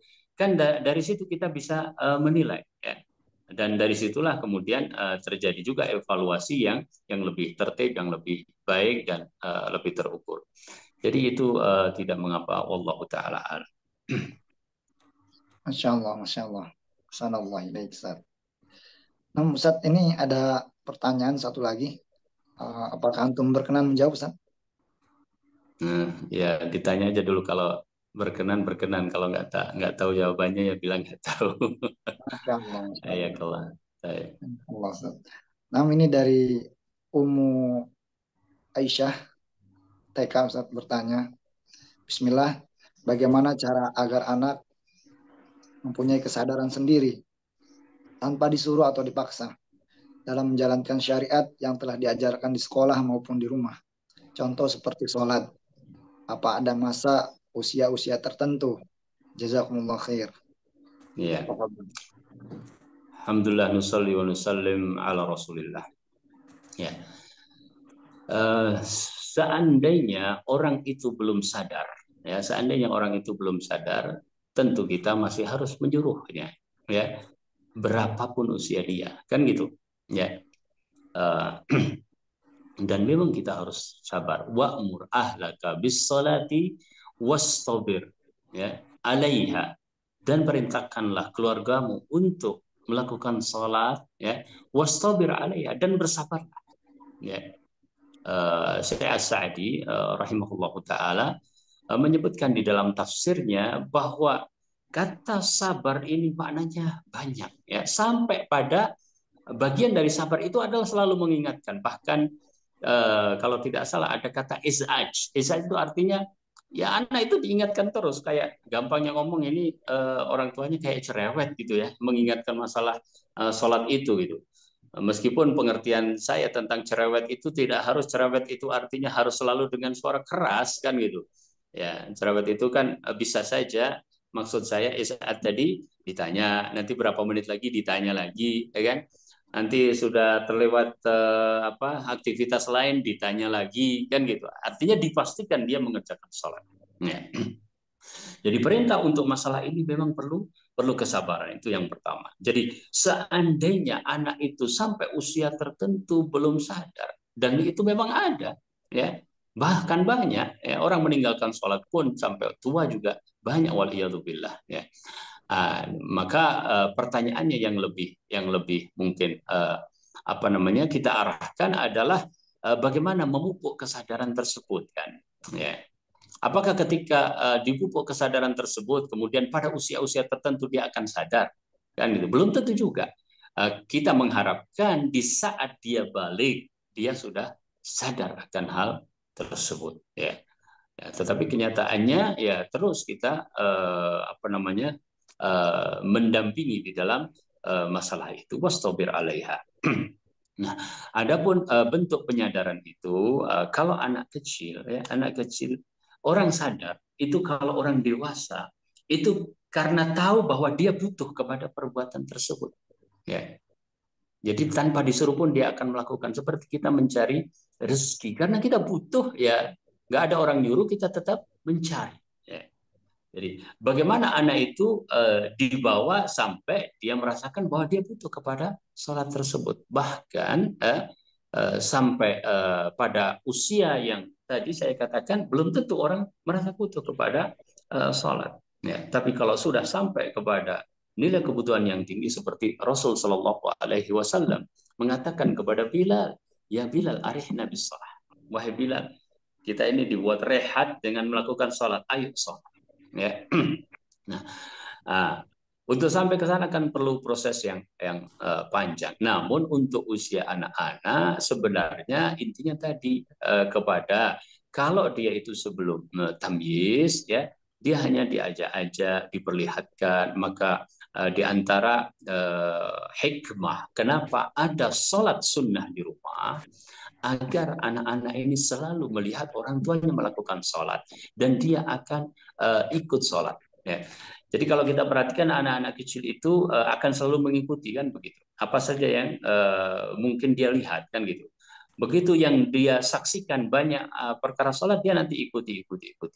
Nanti pada usia-usia membedakan, dia mulai bertanya, ya kenapa harus sholat sekarang, ya kenapa nggak nanti, ya kemudian nanti ada juga ketika dia bertanya apa yang harus saya baca. Nah itu terus dibuat dia senang, ya dibuat senang itu intinya. Jadi keteladanan sampai dibuat dia senang. Nanti lama-lama dia akan kemudian bisa melakukannya sendiri. Bahkan mungkin ketika terdengar azan dia sudah mengajak untuk ayo sholat gitu. Ya, karena kebiasaan tersebut. Tapi sampai kepada dia sadar dia butuh itu, ya itu perjalanan yang panjang. Saya pikir tidak ada batasan-batasan usia di dalam hal ini, tapi terus-menerus disadarkan orang. Wallahu taala alam. Masya Allah, alhamdulillah. Jazakallah khairan Ustaz atas jawaban serta penjelasan tentang pertanyaan-pertanyaan yang ditanyakan oleh para ummahat serta aba, yaitu dari Bram tadi ya, Masya Allah. Mudah-mudahan dengan jawaban yang diberikan oleh Ustadz dapat kita amalkan, dapat kita terus-menerus istiqomah untuk senantiasa berada di jalan yang lurus. Insya Allah. Amin. Allahumma amin. Nah Ustadz tadi yaitu pertanyaan terakhir, kita melanjutkan ke sesi selanjutnya yaitu untuk umahat dan aba agar mengisi presensi daftar hadir yang telah disediakan oleh panitia, dan setelah itu mohon kiranya Ustadz Zuna kita mendoakan anak-anak kita yang ada di sekolah Finsa terutama agar menjadi anak-anak yang soleh Ustadz. Allahumma ja'alna min ibadikas shalihin. Amin. Allahumma amin. Jazakallah khair. Baik, kita cukupkan pertemuan ataupun sota yang ketiga ini. Insya Allah di bulan depan, bulan Desember ada sota yang keempat. Mudah-mudahan Allah SWT mempertemukan kita kembali. Amin. Allahumma amin. Mari kita tutup. Dan sebelum kita tutup, kita ucapkan jazakumullah khairan kepada para panitia dan kepada Ustadzuna Nafi Zainuddin Hafizallah Ta'ala yang telah menyempatkan waktunya untuk bisa hadir pada acara sota yang ketiga ini. Allah SWT memberikan kita rahmat serta barokahnya. Amin. Allahumma amin. Untuk itu kita tutup bersama-sama dengan mengucapkan doa kepada majelis. Subhanakallahumma wa bihamdika asyhadu an la ilaha illa anta astaghfiruka. Dari kami mohon maaf apabila ada kekurangan, salah kata, salah pengucapan. Jazakumullah khairan wa barakallahu fikum. Assalamualaikum warahmatullahi wabarakatuh. Assalamualaikum warahmatullahi wabarakatuh. Hayakumullah barakallahu fikum. Waalaikumsalam warahmatullahi wabarakatuh. Jelas.